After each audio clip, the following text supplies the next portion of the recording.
media is going to pick whoever.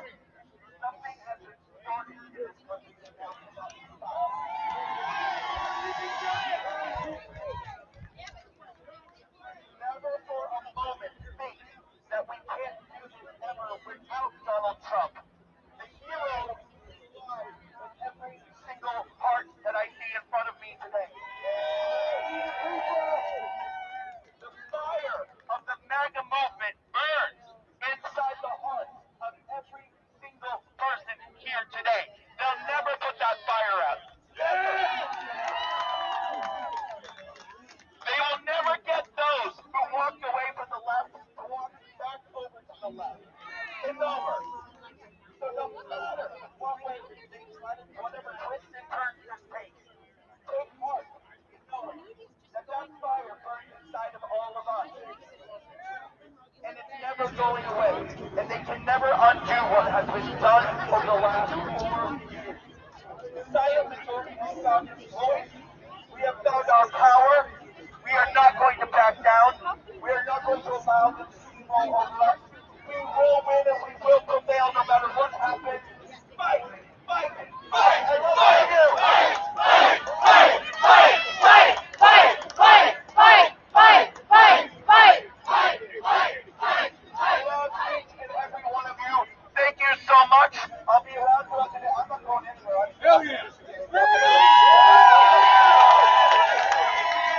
Ladies and gentlemen, welcome up, please, Shamika Michelle.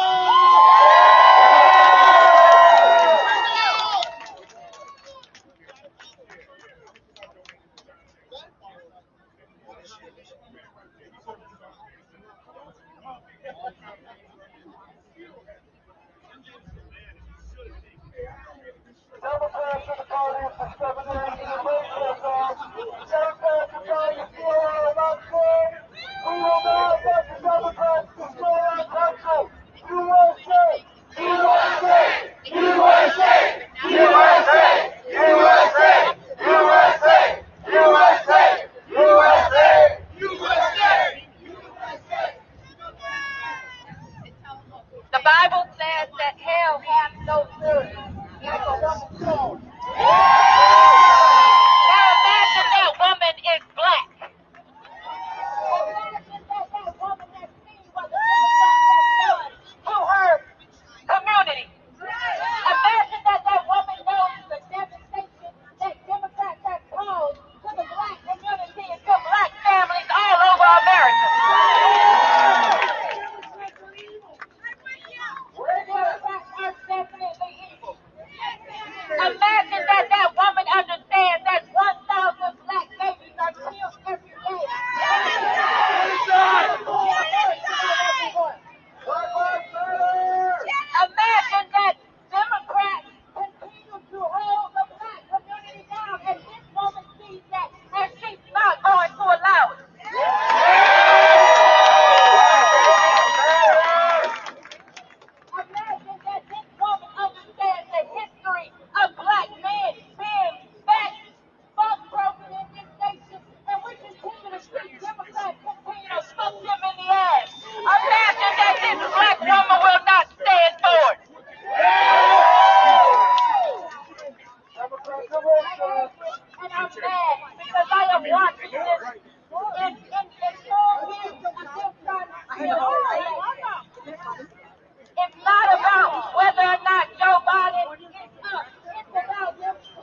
So we're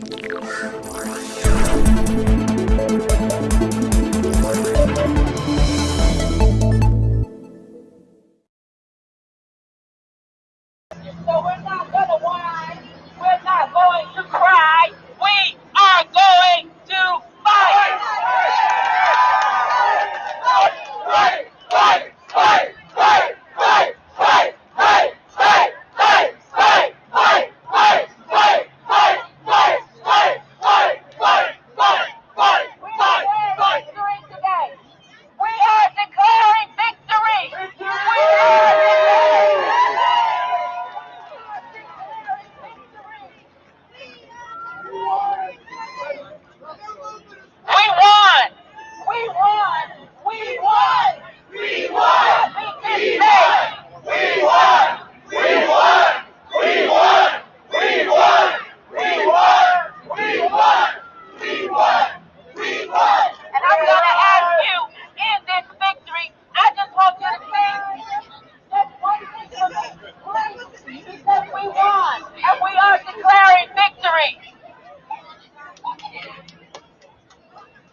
I'm always ready. I'm always about that life. So I just need to see if I need to jump in. But you know, black girls, we don't sit here and cry. We Vaseline our face, take our earrings off and our shoes off. I just need to see if it was time for me to set it off. I didn't know if I needed to tie my hair up or what. I was just making sure. But listen, we are here to declare victory. We're not crying. We are not whining. We are champions. We are the champions. Come on, do this shit now.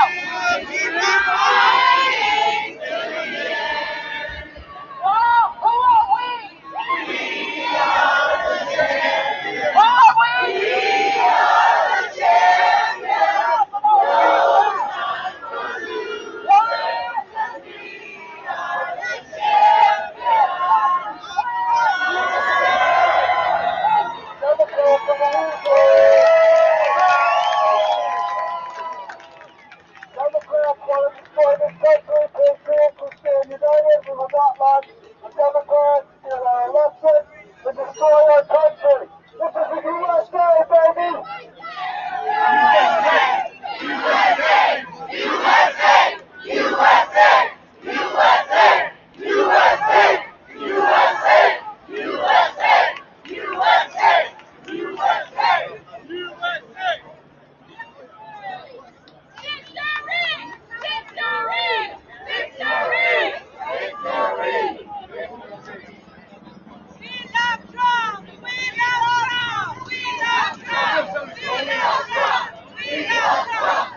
that's why I walked away.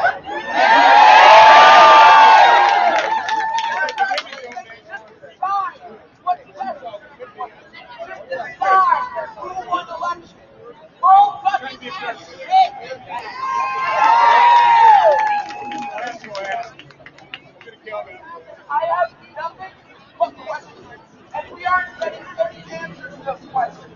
Has it ever happened before that every single simultaneously just decided to stop counting the 95? Is there any precedent for that? No! Any modern election? No! We got these big hearings. Why they actually decide to stop counting?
whole church.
Anybody need more inventory?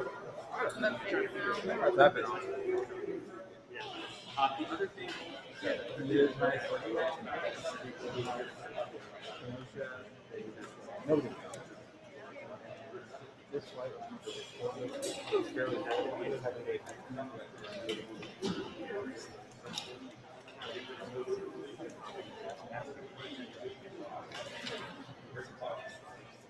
But it's 3 hours. And at the bridge.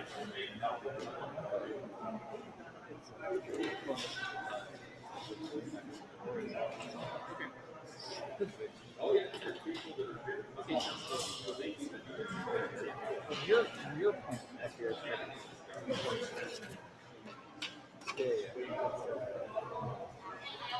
we just did twice.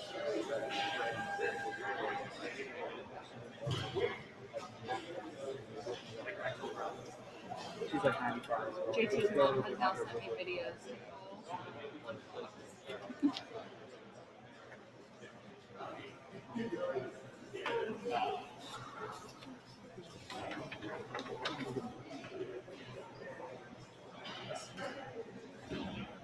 The time's actually gone pretty quick. It's already 10:40.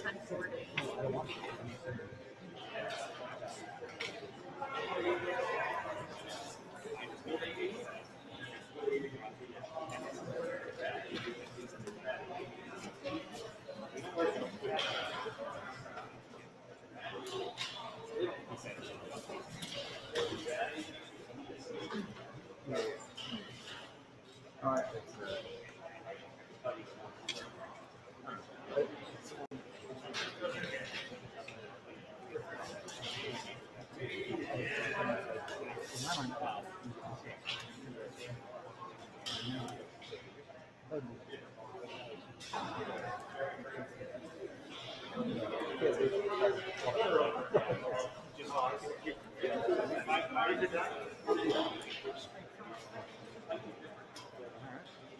These are done with?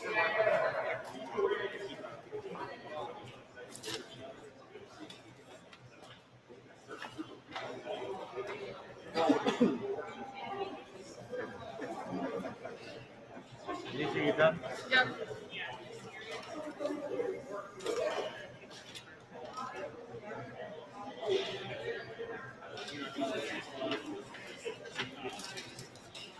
No, I'll take one to the other side now. You're done, huh? Yep.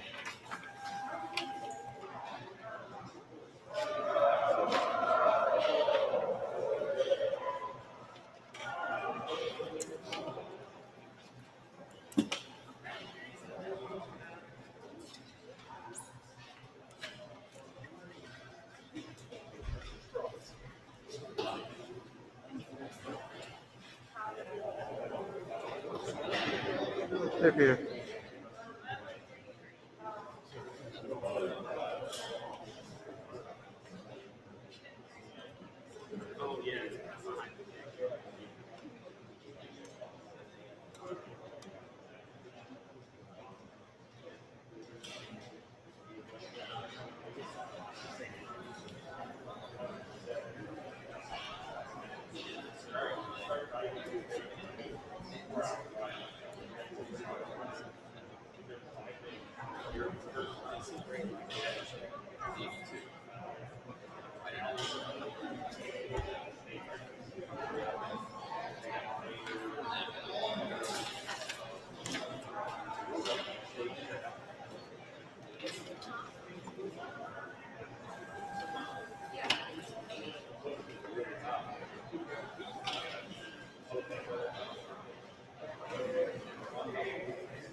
Jobs rose briskly again. Construction jobs rose briskly again.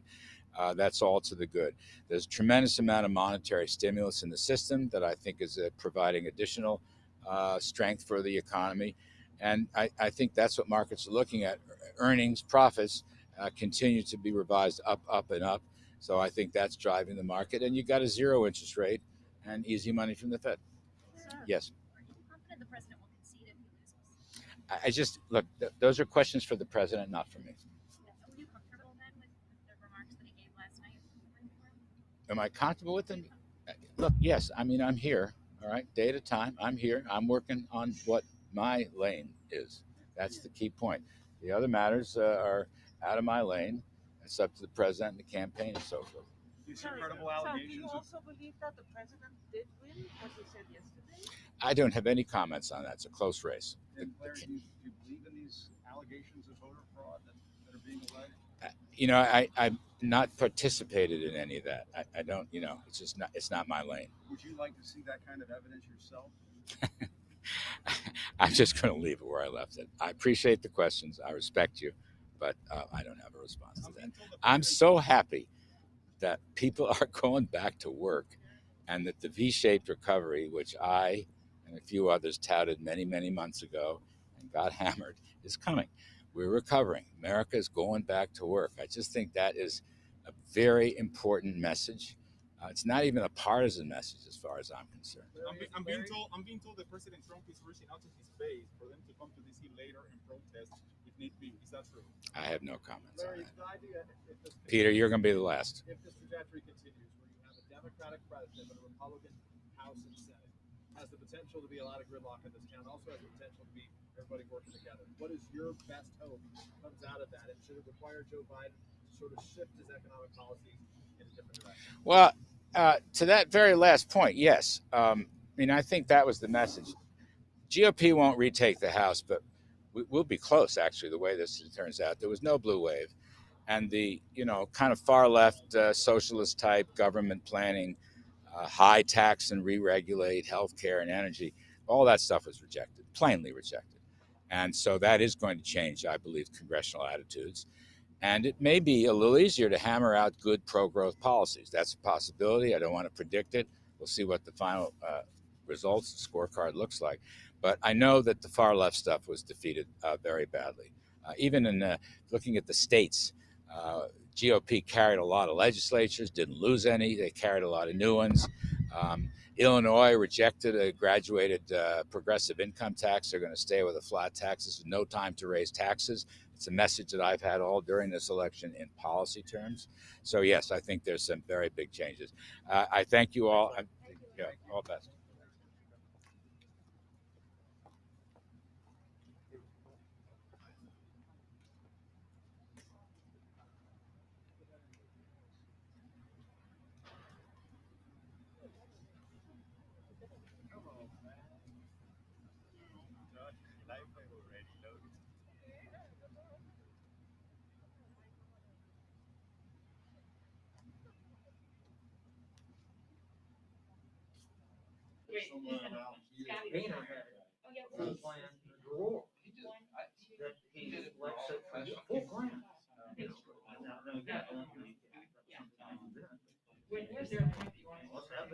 No one said that to me, but I don't know. We'll see.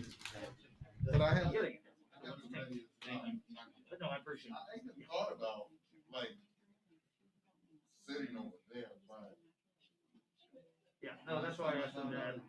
Yes, that's very good. Thank you.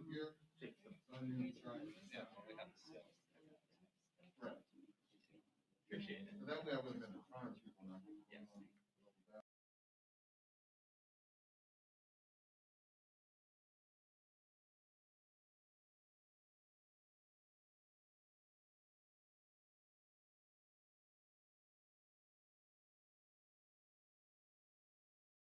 And changing the economic dynamics and all the things that you saw with the critical investment that took place over the last 3 years prior to this new administration. That's the difference that this change has made over the last 30 years in changing the way the state goes forward to where those demographics, Senator McConnell, you talked about voting for you, are now consistently and regularly voting for Republicans across the board in this state. Last, I cannot, saying that one comment about how it has worked, I cannot say enough for David Osborne and his group of how we've been able to talk, discuss, communicate between ourselves for the last 3 years to effectuate and pass these policies.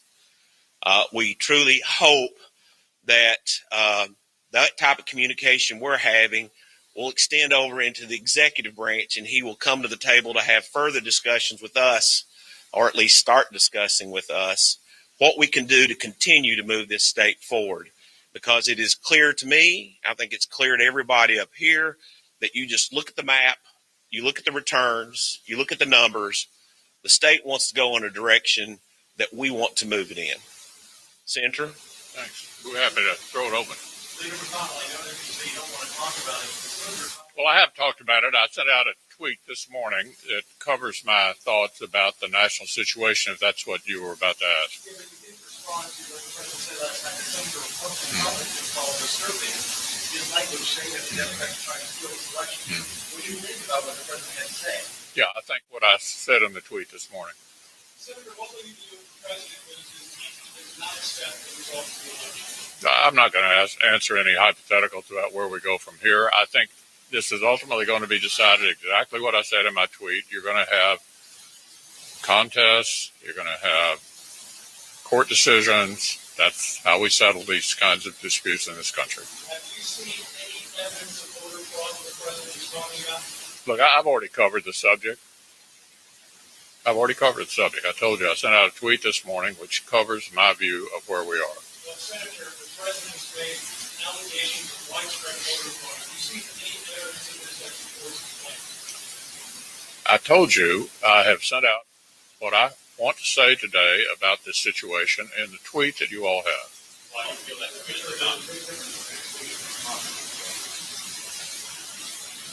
I understand that. I've said what I intend to say about it. Do you believe the president is doing any damage to the process with his comment question? I've covered the subject already this morning. I don't know how many times you want to keep that. It will be settled, as I pointed out in the tweet, in exactly the way these matters are always settled. What's your relationship like with Joe Biden? You used to have a close relationship with the senator. You still work with Joe Biden. You both have been Well, I'm not going to answer a hypothetical about what it might look like. I'm not certain I'm the majority leader yet. As you all may have noticed, that will be determined in Georgia on January the 6th. And so it makes a big difference whether you are the majority leader or the minority leader, even if you end up in a 50-50 situation. We were there at 50-50 in 2000, and it was uncertain because we hadn't been equally divided in the Senate since something in the 1880s. So Senator Lott, who was the majority leader at the time, and Senator Daschle, who were the Democratic leader at the time, got together and decided to set a precedent for what do you do when you end up in a tie. And it made a lot of sense how they settled it. The vice president breaks the tie. At that particular occasion, Dick Cheney was the vice president, so Daschle became Lott became the majority leader and Daschle the minority leader. So it makes a big difference who wins the 2 seats in Georgia. If the Democrats were to win the 2 seats, Chuck Schumer would be the majority leader, and the significance of that job, as we've discussed before, is the majority leader gets to decide what the agenda is, what you're going to do, what you're not going to do. So this is not yet decided in this overwhelmingly close national election. We had a very good day. Most pundits thought we were going to lose the Senate, but we have not yet actually secured the majority. That'll be determined in Georgia, where we will have 2 runoffs on January the 6th. Do you have faith in the Electoral College? I'm sorry? Do you have faith in the Electoral College? I do, yeah. What discussions have you had with the President over the last couple of days? Oh, I talk to him all the time. But have you had any specific conversations with him about the election or anything else? Yeah, I generally don't report my conversation with the President, but as you know, he's on the phone a lot and we talk frequently. Senator, it is reasonable to ask the Senate Majority Leader. I know it's reasonable for you to ask, but I get to decide what I say. What are your concerns about the President's remarks and the way it might be affecting the Anybody else got a question related to what we were... Senator, could you explain why you thought... I've already explained it. It won't make any difference how many times you ask. I've already given you my answer. What do you say to Americans who think that they need more than the Senate majority leader during this time? Yeah, I say to Americans, take a look at what I had to say this morning.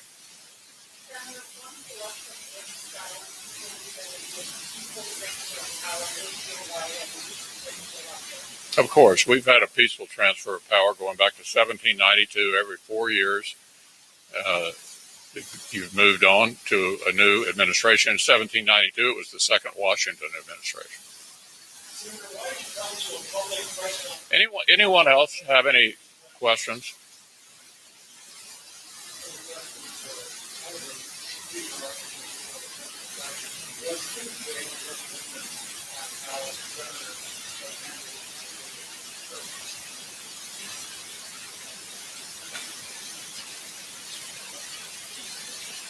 I'm not sure that I would call it a referendum. I've been asked a couple of times if that was a mandate or a referendum, but I think clearly it is indicative of the way that the people of Kentucky feel. It is obvious that the people of Kentucky spoke loudly that they want Republican control of the legislature and therefore control of the legislative branch of government. That was, I think, a very loud signal. As I said, I think clearly the enthusiasm at the top of the ticket with the leader and the president in rural Kentucky generated great benefit for us. But when you look in places where the headwinds were against us, suburban Jefferson County, I think that speaks loudly of the failure of leadership in Louisville and Jefferson County. Areas, the city of Ashland, the city of Owensboro, the seats in Lexington and in suburban areas surrounding Lexington. I believe that you have to conclude, given the fact that the governor was highly involved in those races, that at the very least they didn't want to reward him for anything that he had done. We have, and I hope that he will take that as an opportunity to engage the legislature. We've been asking for months for that to happen, and every time we've tried to force the issue, he's accused us of playing politics. Clearly, he decided to play politics in this. He recruited candidates. He raised enormous amounts of money. He endorsed candidates. He campaigned for candidates, and every single one of them lost. So I believe that is some statement. I'll let you conclude whether it's a referendum or not. I don't think it is a referendum, but I definitely think it's a reflection, Lawrence, because, the governor wants to sit there and say, don't question me. And if you question me, you're trying to play gotcha politics. Now, we have legitimate questions, and I think people want those questions answered. He wants to take credit for the mask initiative. Senator McConnell has worked with him quite well, made a lot of announcements, has worn his mask. We all know that we need to wear masks, stay socially distanced as we are here, do all the appropriate things. But he went out and campaigned on, send people to come up here and support me, put it in flyers, and then wants to say he's not playing politics with this issue. We talked about the economy, and people are worried about the economy. We've written letters, joint letters, saying we've got to worry about the economy. And finally, I think he listened to us with one of his very brief statements yesterday. But is it exclusive in a referendum? No, because this man had part of the impact. The presidential race had a part of the impact. But the numbers in and of themselves tell you what the public thinks when the governor sits there and disparages the legislature in front of you, saying, you think I want to work with them? Well, the public spoke pretty loudly. 75% of the House is Republican. 80% of the Senate is Republican. What are several policy issues that the legislature has to tackle in January when they come back in, specifically regarding the way the governor has handled the pandemic? I want to say this. We're going to refine. There's no doubt that chief executives of any state or at the federal level need types of powers in emergency. We all agree with that. What's the extent and duration? How do you apply them?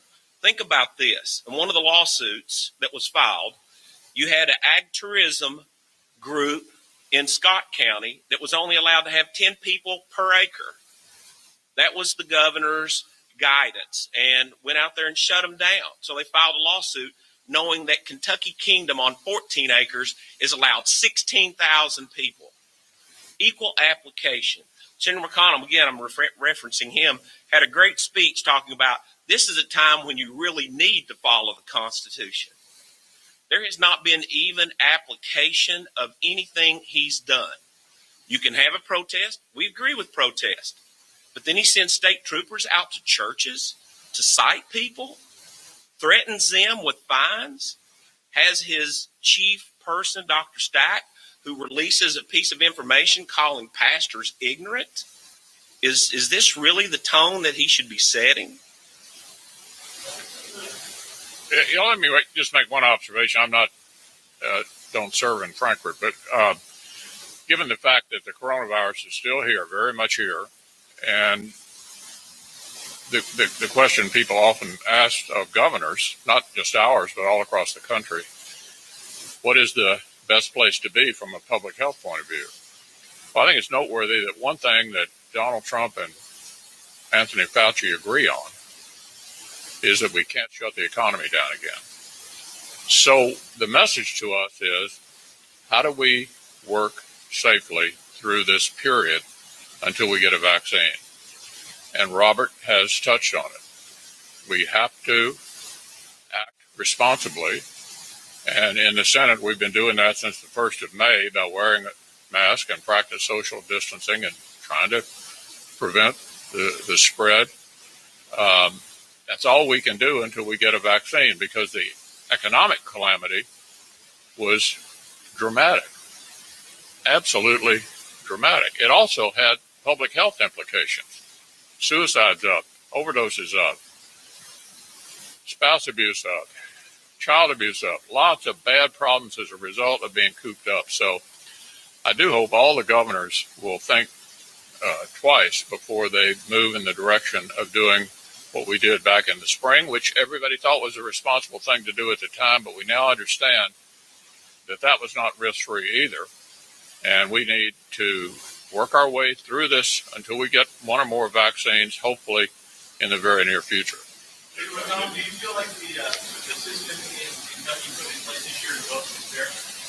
I'd rather let these guys comment on the Kentucky situation. I was making a broad comment about going back to anything close to what we did in the spring. Seems to me to have, in retrospect, been counterproductive. And I think that's what Dr. Fauci now thinks too, because, as I said, he and the president actually agree we shouldn't shut the economy down again. I don't know if you guys want to. My question was about the general election, the way the process took place because of the pandemic, having early voting, more absentee.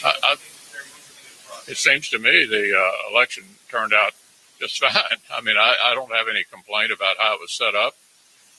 These guys will have to decide whether that was a one-time way to do an election or just an aberration. I'll leave that up to them. I think certainly under the circumstances, the system worked very well. I know that in conversations with a number of the clerks, a number of other officials, they have some concerns about some things going forward. I think that you will see some of these changes made permanent, but I also think in consultation with the Clerks Association, we certainly want to consider their input as well, because they're the ones that are actually fulfilling these orders, and we need to make sure that their voice is heard as well. It's premature to get into that. We're going to put together a working group to get together with the Secretary of State, the executive branch, with the Clerks Association, to look at what actually did work, what will work going forward, what was unnecessary, and what additional things may be done going forward. So it'd be premature to speculate at this point.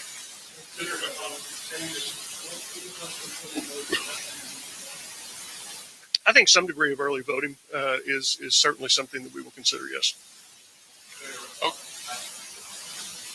Okay, thanks a lot. Senator, could I ask one last question? Thank you.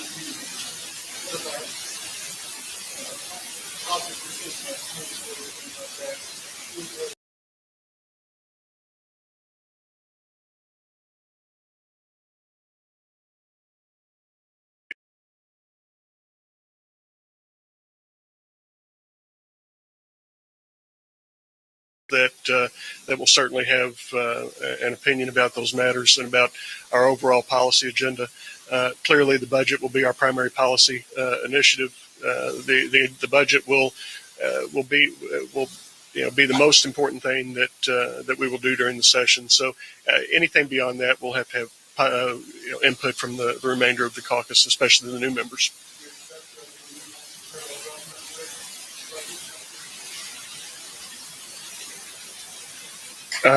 We will write a balanced and responsible budget with or without the help of the federal government. Certainly, there are some areas that I think the federal government can and should backfill, particularly along the lines of unemployment insurance. But again, we will write a balanced and responsible budget with or without the help of the federal government.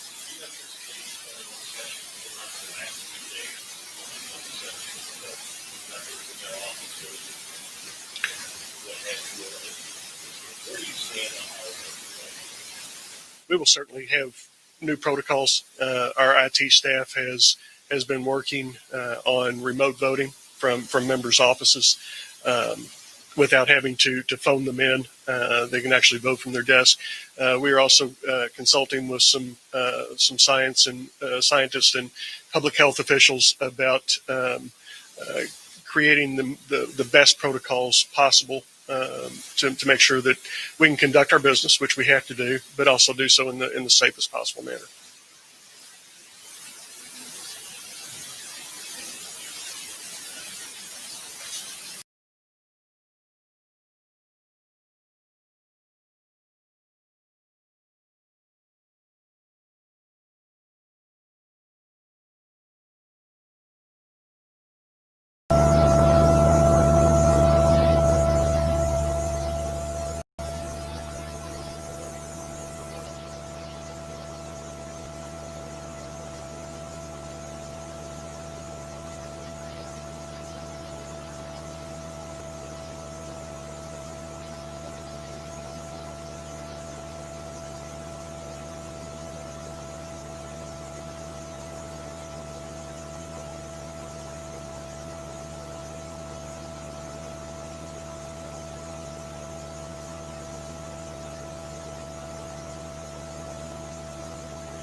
you.